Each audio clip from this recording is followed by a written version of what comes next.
Salut la Ranger Family, ici Timer, j'espère que vous allez bien. Aujourd'hui, on va s'attaquer à du lourd, du très lourd, avec le double tome La guerre des Eltariens, sorti en comics par Vestron en France. Mais avant ça, abonne-toi à la chaîne si tu veux retrouver plein d'autres vidéos sur les Power Rangers. Vous êtes prêts? C'est parti!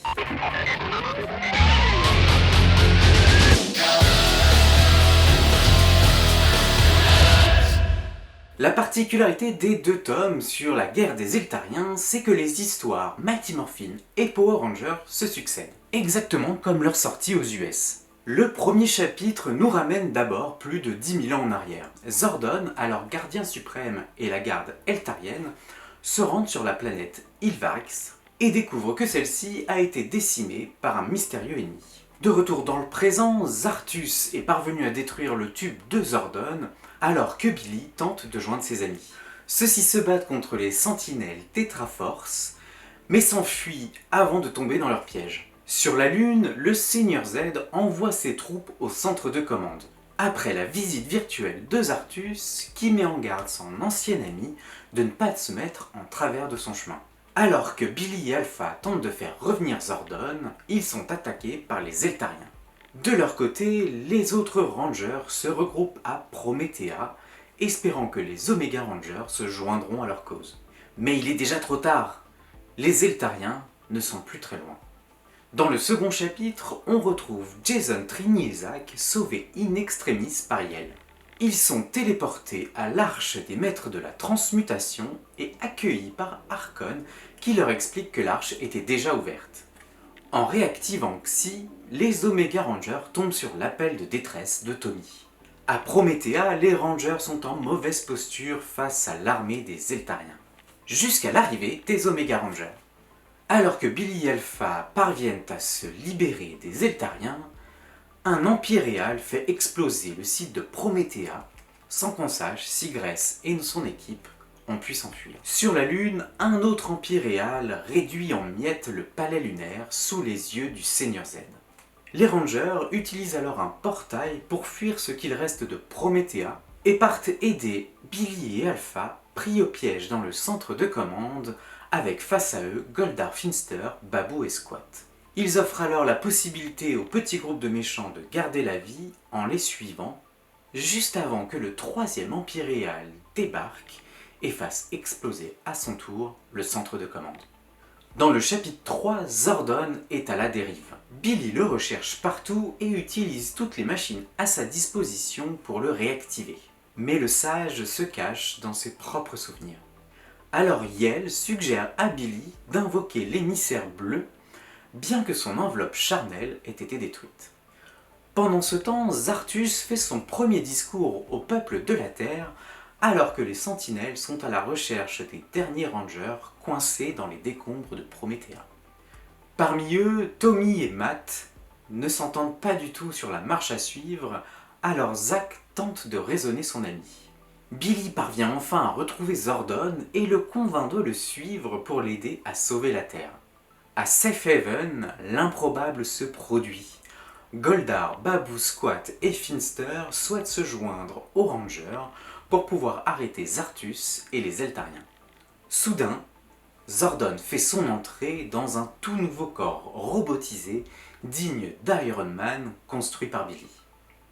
Le chapitre 4 est bourré d'action. Alors que Zartus recherche Safe Haven dans son vaisseau, Zordon, Trini et Jason sont téléportés dans celui-ci grâce à Alpha. Pendant qu'ils occupent les armées eltariennes, Kimberly, Finster et quelques patrouilleurs font leur apparition à côté de la prison de Zelia. Ils arrivent à la libérer et repartent immédiatement pour Safe Haven.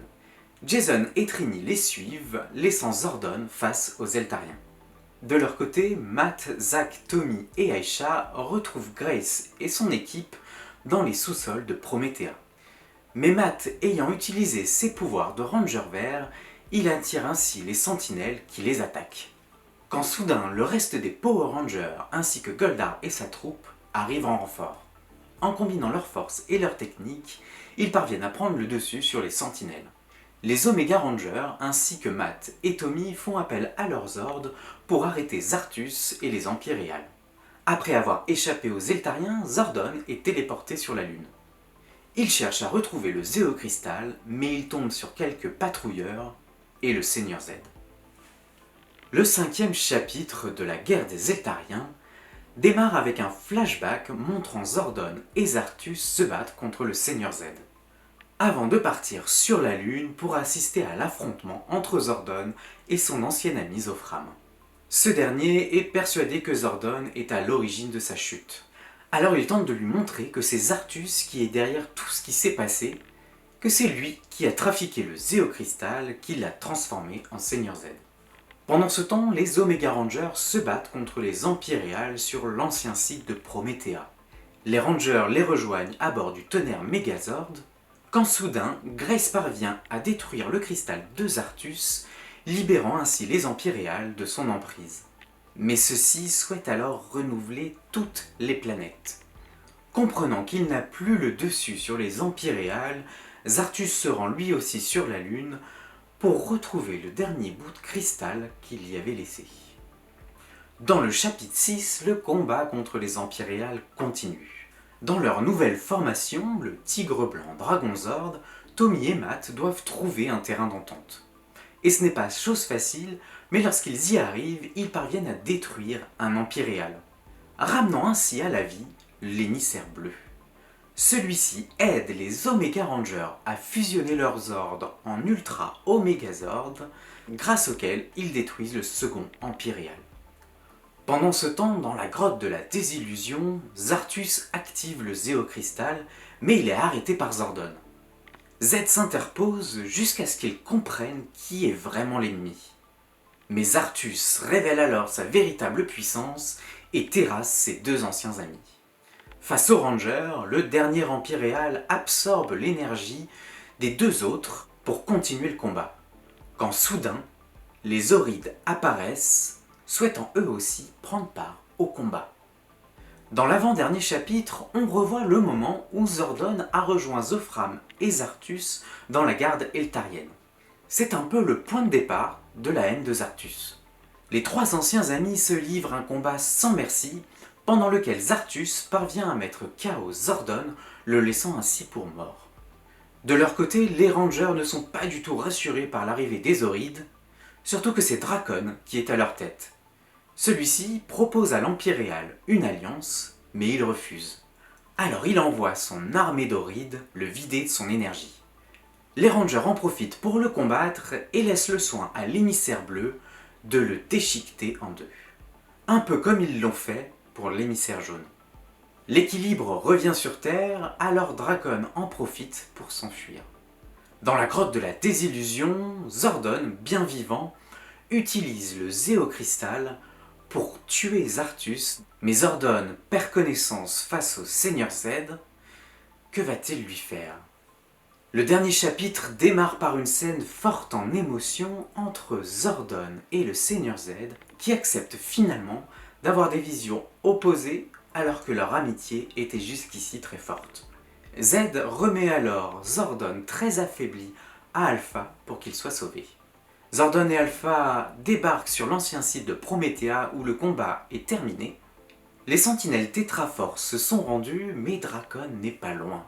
Il contacte Trini pour lui expliquer qu'il avait fait en sorte que les Omega Rangers soient retrouvés sains et saufs, laissant ainsi entrevoir une petite part d'humanité. Dans les décombres du centre de commande, Billy et Alpha tentent de réparer l'armure de Zordon, mais celle-ci est en fait à l'origine de sa chute. Grace alors apparaît avec une solution, remettre Zordon dans son tube.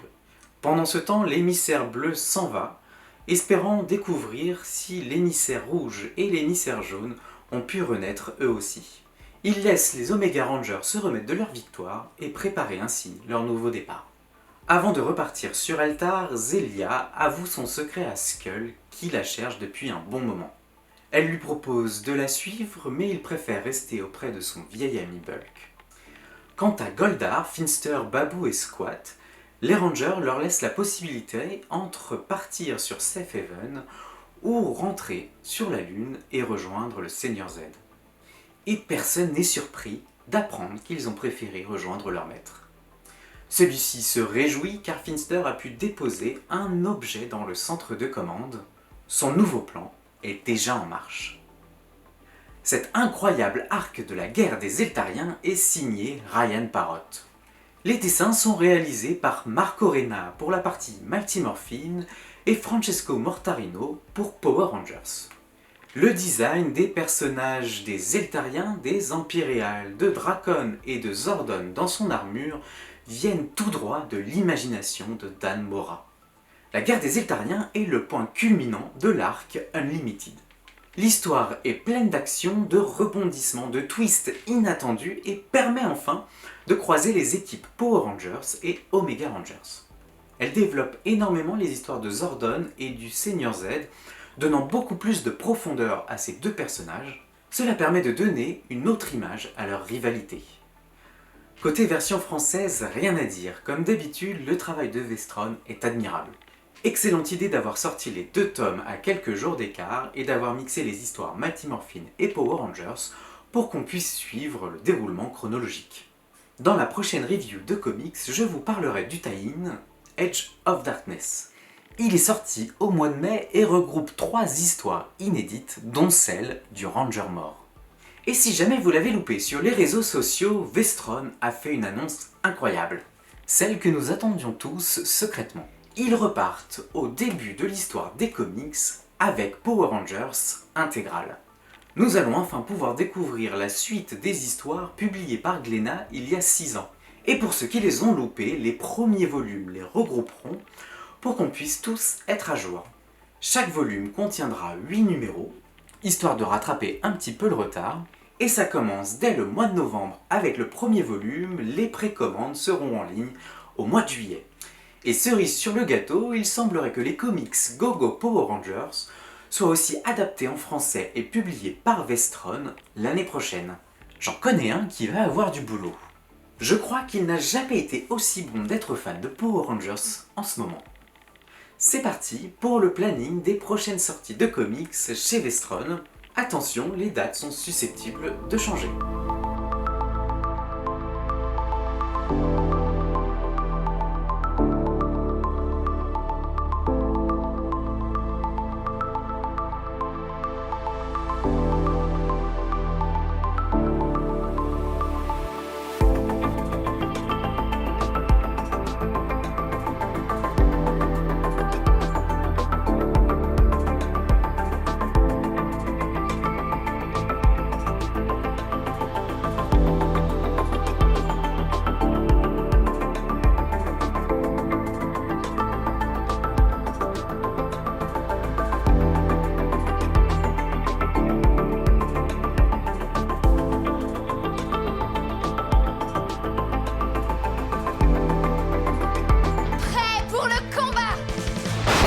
C'est tout pour aujourd'hui. J'espère que cette vidéo t'a plu et si c'est le cas, lâche un pouce levé. Qu'as-tu pensé de la guerre des Eltariens? Dis-moi tout ça en commentaire. Profites-en pour t'abonner à la chaîne et ne rien rater de l'actu Power Rangers. Voici un indice sur la prochaine vidéo.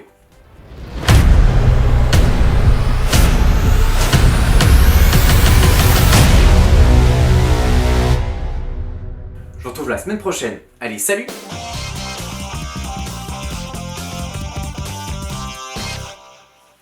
Avec le double tome, la guerre... Ceux-ci se battent contre les sentinelles Tétaf... Ça va être très compliqué. Aux Artus qui est derrière tout ça... Pour qu'on puisse...